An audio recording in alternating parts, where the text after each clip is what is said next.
Quiconque fait la volonté de mon Père qui est aux cieux, c'est lui mon frère, ma sœur, ma mère.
Voici, je viens avec le rouleau d'un livre, écrit pour moi.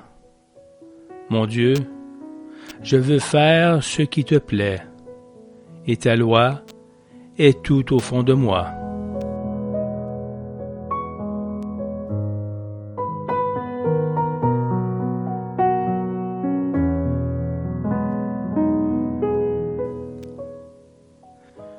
Je cours sur les chemins de tes commandements, car tu m'ouvres l'esprit.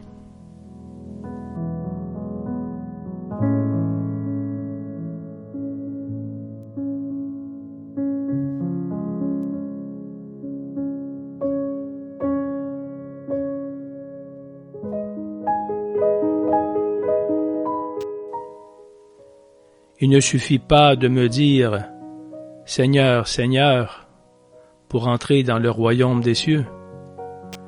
Il faut faire la volonté de mon Père, qui est dans les cieux.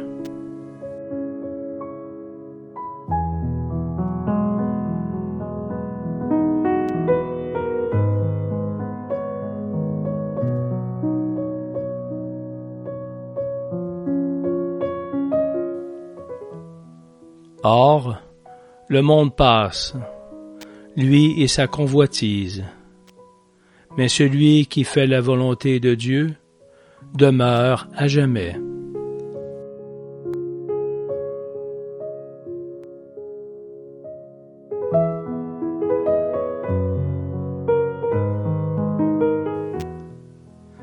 La volonté de Dieu, c'est que vous viviez dans la sainteté.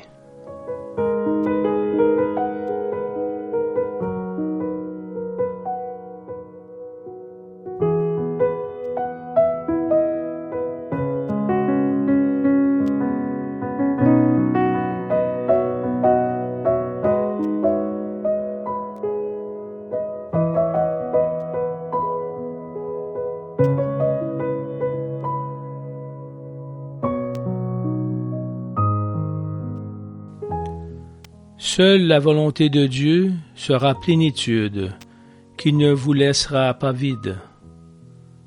Adorez-la, allez droit vers elle, en vainquant et en abandonnant toutes les apparences.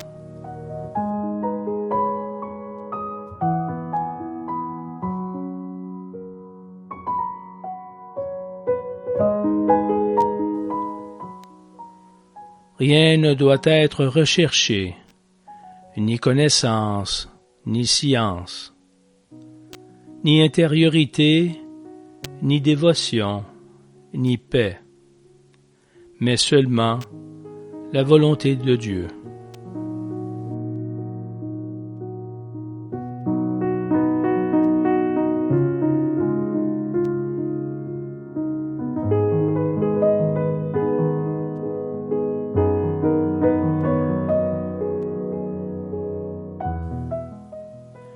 Tout bien consiste à aimer Dieu, et aimer Dieu consiste à faire sa volonté.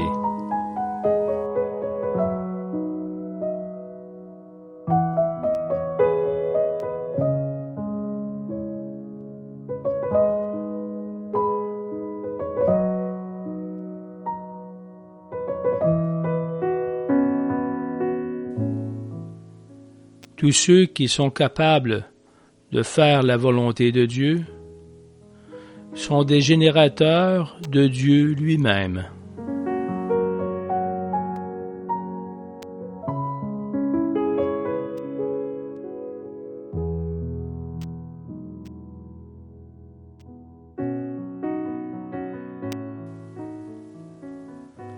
Si tout le monde ne faisait que la volonté de Dieu à chaque instant, sans la négliger et sans en faire trop, ils verraient se réaliser sur leurs yeux les plans de Dieu sur les hommes et les choses, sur les familles et les peuples, sur les groupes religieux et sur le monde. Ils assisteraient comme spectateurs et acteurs au dévoilement des mystères de la providence sur terre, et leur bouche parlerait sagesse.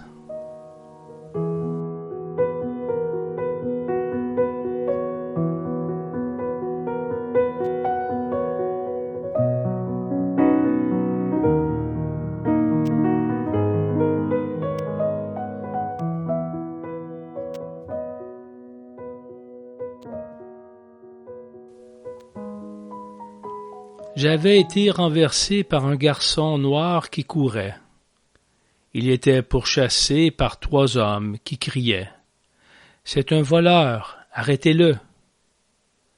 Quelqu'un l'a bloqué et les 3 hommes l'ont alors malmené. Comme personne n'intervenait, je me suis interposé pour le protéger. Il avait probablement 16 ans. Il avait très peur. Avec le peu de mots d'italien qu'il connaissait, il m'a expliqué qu'il avait volé parce qu'il n'avait rien à manger depuis des jours. Je l'ai alors accompagné aux urgences, et pendant le trajet, il me serrait dans ses bras en me répétant « Tu m'as sauvé la vie. Tu es ma mère italienne. » Suite au diagnostic, traumatisme crânien et 3 côtes cassées, l'hospitalisation était inévitable. N'ayant pas de vêtements adaptés, je suis allé en acheter. À mon retour, les agents de sécurité et les infirmières religieuses m'ont demandé pourquoi je faisais tout ça. J'ai alors dit que j'agissais en tant que chrétienne, essayant d'aider un prochain en difficulté. Mais quand j'ai voulu laisser à ce garçon une somme d'argent pour ses besoins, une des religieuses m'a arrêté en me disant « Vous avez déjà tellement fait. Laissez-moi m'occuper de lui maintenant. »